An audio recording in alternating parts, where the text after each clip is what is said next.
আসসালামু আলাইকুম বন্ধুরা। মানুষের চাহিদার কোনো শেষ নাই।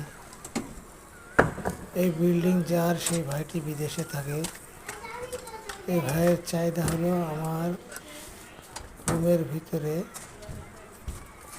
ওয়ালে কোনো লাইট থাকবে না, সমস্ত লাইটগুলা থাকবে ডিজিটাল কায়দায় ছাদেরও ভিতরে।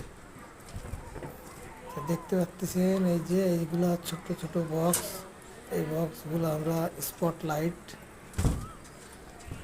দিব সেই কারণে ব্যবহার করেছি। একটি রুমে 4টে লাইট, একটি ফ্যান।